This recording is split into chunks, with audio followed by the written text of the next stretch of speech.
आज देश का किसान जो कि सड़क पर बैठा हुआ है और देश की सरकार और देश के तमाम मंत्री नेता अपने मखमली कंबलों में सो रहे हैं और देश के किसान को यहाँ पर बंदी बनाकर रख दिया है, एक तरीके से बंधुआ मजदूर बना दिया है। आप ये देखिए, इन देश के किसानों को रोकने के लिए उन्हीं के देश की राजधानी में सरकार के द्वारा निम्न तरीके के प्रयोग किए जाते हैं। कभी देश की सरकार के द्वारा कीरें लगवाई जाती हैं, तो कभी बैरिकेड्स लगवाए जाते हैं, तो कभी आपने देखा कि लेंटर डलवाया जाता है। आप एक बात मुझे बताइए, ये देश के किसान हैं जिनके लिए आपने कोबरा वायर्स का प्रयोग किया, वो कोबरा वायर्स जो आप अपने खेत में आवारा पशुओं को रोकने के लिए नहीं लगा सकते, लेकिन देश की सरकार ने देश के किसान को रोकने के लिए उन कोबरा वायर्स का प्रयोग किया है। मतलब सरकार की नजर में देश के किसान की अहमियत आवारा पशुओं से भी बदतर है, जो आप इनके लिए कोबरा वायर्स का प्रयोग कर रहे हैं। दूसरी बात, इस देश का आर्टिकल, इस देश का कॉन्स्टिट्यूशन, इस देश का लॉ आपको और मुझे आजादी देता है। आर्टिकल 19 आजादी देता है पीसफुली प्रोटेस्ट करने की, तो देश के किसान को क्यों रोका जा रहा है पीसफुली प्रोटेस्ट करने से?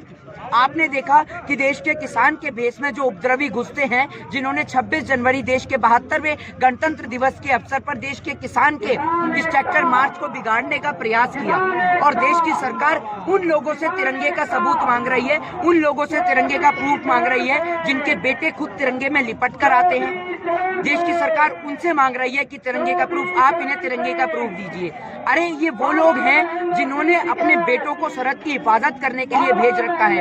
वो देश का किसान जिसने अपने हर एक ट्रैक्टर पर तिरंगा लगा रखा है, आप उससे तिरंगे का सम्मान पूछ रहे हैं?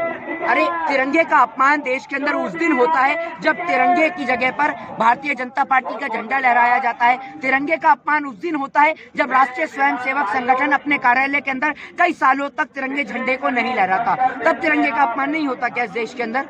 आप एक बात बताइए, आज जो कि जितनी आपने चाक चौकसी चौबंदी यहाँ पर कर रखी है, अगर उसकी आधी भी आपने